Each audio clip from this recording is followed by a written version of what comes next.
Dumelang landlord, this is your tenant Disebo D. Welcome to my YouTube channel.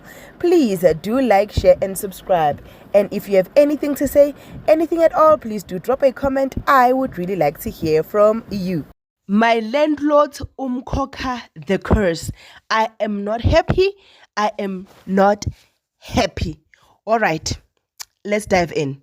Phakathwayo then decides to say, if you are not telling the truth, Kapsile lento isho akusiqiniso oKapsile athi iqiniso iyenzakele. You could see him falling down on the ground ukuthi the poor guy is shattered.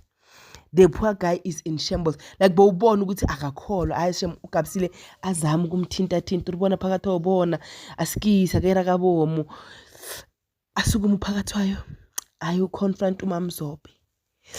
While going to uMamZobe, approaching uMamZobe, uMamZobe was busy chopping vegetables on the cutting board. I don't know what happened, but umese uye wahlaba uphakathwayo angazi ukuthi mistake or what. Mina bengibona ngathi uhaga uMamZobe. I don't understand what was happening. Ngidideke mselufu. All right chap, sithinga into encane. Buza uyani phakathwayo. Now I think what bores me or what's going to make me livid ngale phela mina ngisheshe kunenhliziyo encane ngibuye eJozi kadlala kiwiJozi lena ngihla kosigandava, but nonetheless into ezenza ukuthi ngale if uphakathwayo there wakes up and does not remember what happened. If phakathwayo wakes up and does not remember what happened, ngizoyishisa umkhokha. Ngizoyishisa umkhokha, ngishisa iTempele leNkosi, ngishisa everything. Should uphakathwayo die this week? No, I'm not ready. By luck ke iambulance ifike ngesikhathi uphakathwayo aphuthunyezwe esibhedlela. Phuthunyezwe esibhedlela abuza amaphoyisa ukuthi kwenzakaleni. Hayi uMamZobe ngisho she's still in shock. She does not know what phakathwayo knows. Right sharp. Yenzeke yonke lo process.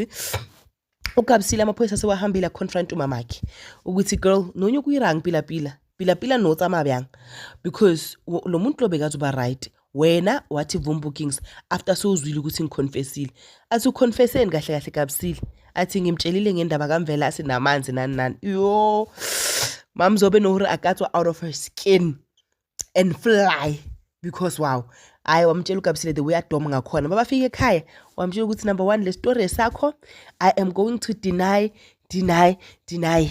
At the end of the day the bottle was with you, the poison was with you. So wena, this is only your mess.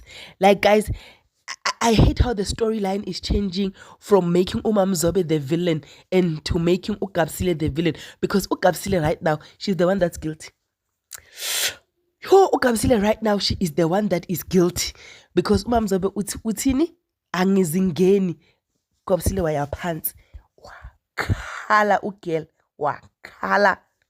uMamZobe abona ukuthi ithebuyele esibhedlela ayi1 manje akusho manje seka back to ama senses. Hayi shem azicelele kuza kuphakathwayo ukuthi phakathwayo whatever ayishilo uKapsile please disregard it. And uKapsile was also a child at the time. Lento mayenzakala nan. Low key I think ukuthi uMamZobe feels for uKapsile because she understands ukuthi uKapsile was a child when all of those things were forced on her by her. Ukuthi let her be a witch at an early age. And because of that I think ukuthi low key she feels the burden that she left on Kapsile's shoulders and went to talk to Phakathwayo. But I honestly think ukuthi Phakathwayo will not remember, and that part is going to bore me to death. I'm telling you, I cannot. But ke kuko konke before sindlulela endabeni zakaSibusiso, mbuza ukuthi ubani ubeka phakathi yonke lento. Yebo, undaba uMazungu. Asiqhubekeni. Hayi ezimnandi ke sesiphumile kulezi ezidepressayo zakaGumede. Sikhumeza kaMaphalala nakaNdlovu. Hayi ahlaleke uMazungu akudiscuss noSibusiso indaba kaSibahle. Ngithi uSibusiso umoyizela. uSibusiso is in love athi nje future makoti is happening. Athi uMazungu abazukulu athi ayibrika lapho. For now sithi twang. Kube indaba yakabani ke yakamthembu. Hayi bahleli etafuleni ba-congratulate lo mfana lo mncane lo odelelayo wakantombi uthola umsebenzi uthi uyahamba. Hayi they are very happy. Laba bake bebambhizi bamkhulekela bayenzani avumbuka azodla i-breakfast uhamba ngenyawo eziyi-2 umcemane kusele nje ukuthi agijime but ke inkinga ukuthi emgijimeni wakhe akasafuni ukukhipha iqiniso.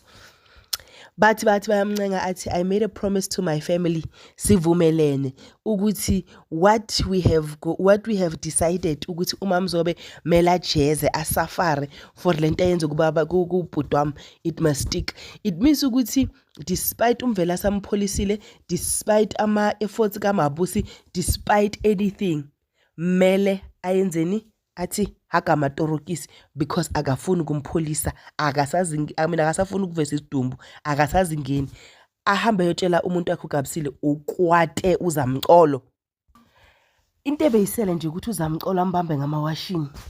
Hayi wazibamba ke ngoba ngisho uZamcolo hayi sengithukiwe namalando Mabusi nangu lo mkhulu akafuni ukukhuluma njani uMabusi athi hayi man yazini ngiya-understand ukuthi sonke sikwatile, let me go try again, let me just go try again. And remember this guy was arrogant, ahleka uZamcolo, like you could see the only mistake that you did in your whole life is marrying into the Mzobe family because you are next. Yo guys yo ayi uZamcolo shem ahambe ke uMabusi athi uyokhuluma naye. Yo akasekho umkhulu leli lapha Mabusi CPR Mabusi ini yo ngithibang stress singezang stress shuthi umkhokha manje udile nalo owazi ilocation yethuna, meaning ukuthi we will never know ilocation yethu. Yo guys we will never know ilocation yo. No, I don't know. Tell me what were your thoughts with today's episode. This is your girl Disebo D. Please do like, share and subscribe. Let's grow the family. And also guys, please tell me because Umkhokha is going to a conclusion, which other series, telenovela, soapy do you want us to cover? I love you. Peace. Bye.